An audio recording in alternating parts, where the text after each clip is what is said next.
Thank you, sir. Moving ahead, we have our citations partner address on the topic, Scaling Generative AI, Responsibility in Financial Services. Please welcome stage Sri Sandeep Patel, Managing Director, IBM India and South Asia. In his role, he is responsible for all of IBM sales, marketing services, and delivery operations in the region, including Bangladesh, Nepal, and Sri Lanka. In addition, he also plays a key role in enabling capabilities across IBM's global missions in India, including research and innovation labs. Welcome, sir. Thank you. Good evening, everyone, or good afternoon. We're still in the afternoon. We are very grateful for your presence this afternoon and honored to be amongst all of you. We are clearly very proud to be trusted technology partners for many of you in this room. What I'm going to try and do is not talk about IBM. I think a lot of you know about what IBM does. I wanted to talk a little bit about generative AI in particular, but more specifically, generative AI for business, and try and share with you some experiences that we've had as we have tried to scale this technology. So look, when we look around us, AI clearly is at an inflection point. And you've seen this, you've heard this from a lot of the other panel members who were there before me. But it has started to transition now from assisting business to being more of a foundational technology. And that's what we are seeing. While there's been a significant progress in AI over the last decade, and I think one of the gentlemen in the previous panel talked about the fact that they've been using AI for many, many years. But AI has also been challenged to scale and operationalize. And while adoption is increasing, only 54% of all AI projects today make it from pilot to production. 54%. So if you think about it, more than half of them never go to production or scale. But generative AI actually does have the potential to change that dynamic and make massive AI scalability possible. However, when you look at some of the studies out there, and I'll quote one from Gartner in particular, business leadership tends to overestimate the impact of AI, but also very grossly underestimate its complexity. Enterprises clearly are facing considerable pressure to adopt generative AI. I'm sure that if all of you are somewhere in the industry, and I'm sure that you are hearing from your management teams, your leadership teams, your board, what are we doing about generative AI? How are we adopting it? And in many cases, there is a trigger to an unprepared attempt to kickstart a generative AI journey, which in turn, they pose several roadblocks to accelerate scale and adoption. Now, this is where I think putting it in practice in real terms, where you can make it very practical and accessible, becomes important. Over the last 180 days, we have executed several client engagements, briefings, hand-on interactions with AI and generative AI specifically, and a lot of those with banking and financial services organizations. It's been very enriching, and to say the least, but one that has actually laid the groundwork for future and given us some amazing learnings to understand how one can prepare to scale and accelerate their AI journeys, and also do that responsibly. We heard about some of the watch-outs for AI. So what have we learned that tells us about how we can scale AI responsibly? I'm going to try and do this in 5 key points. And I think these are very critical, I would say, principles or themes that you should really consider as you start to look at your AI journey and generative AI journey in particular. First, AI will be multimodal. What do I mean by that?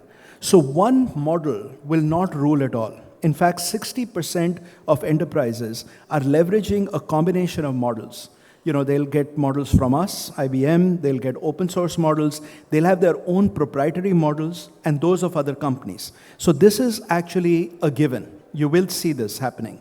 And the rationale is very simple to do this. Cost, security, privacy, flexibility, and innovation, and at times, regulatory concerns. So that's point number 1, multimodal. AI will be multimodal. Second, Enterprises are all use case led. AI or generative AI by itself doesn't really help. You've got to have use cases that make it real and make it real for your customers, your end customers. So selecting that right use case, right LLM, deployment option, how you're deploying it, that can make or break your ROI. In the next slide, I'll talk a little bit about how financial services and companies and banks can actually make those selections here and now, and what we are seeing with clients that we are working with.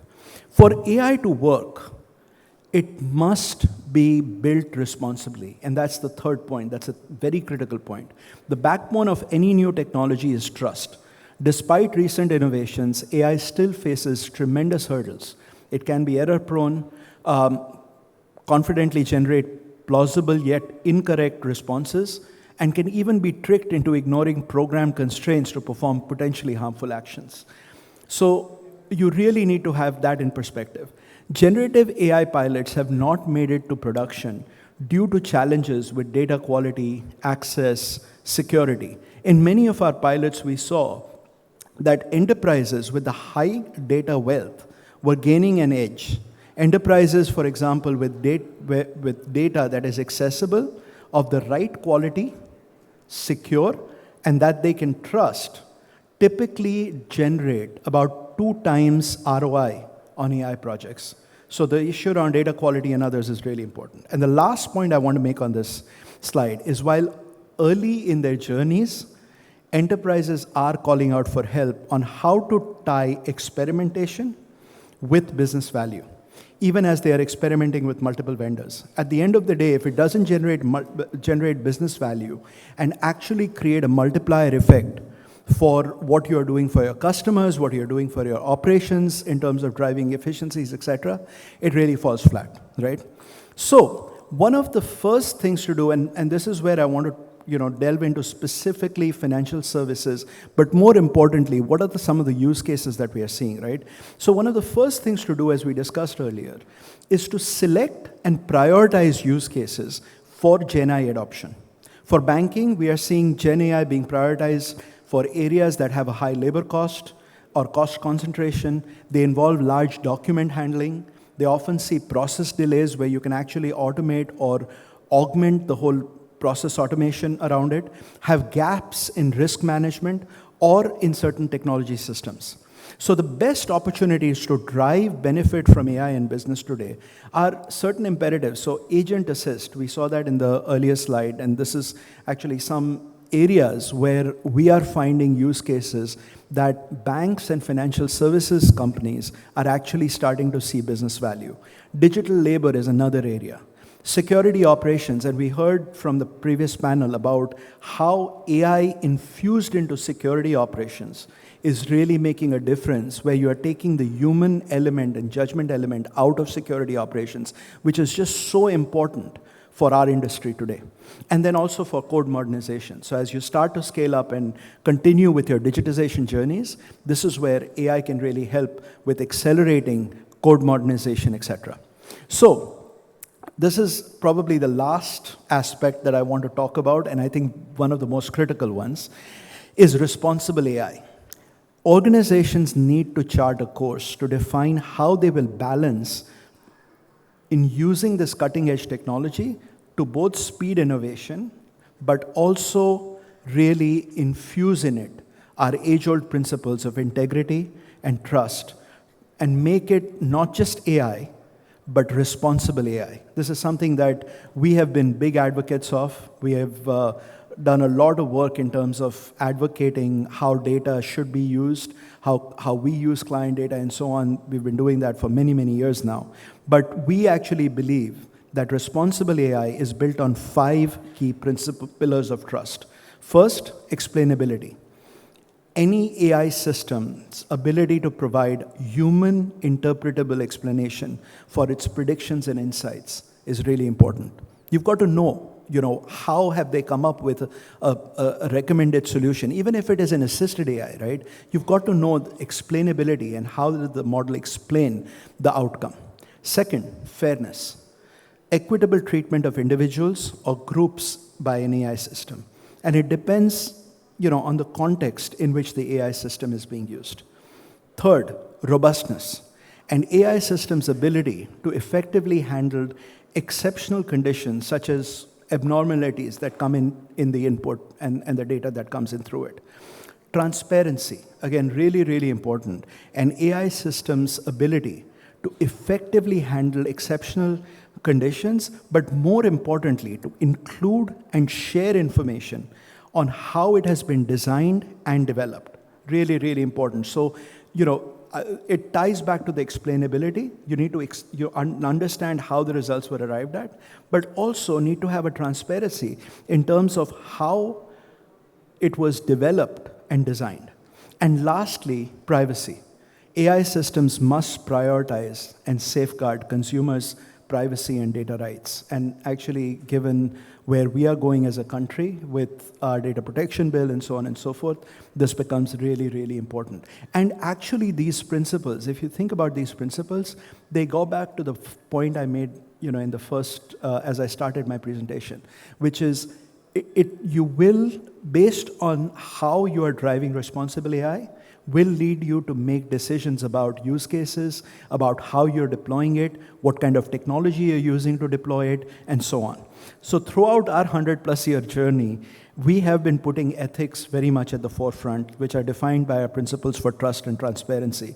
And this underpins any technology we design and develop.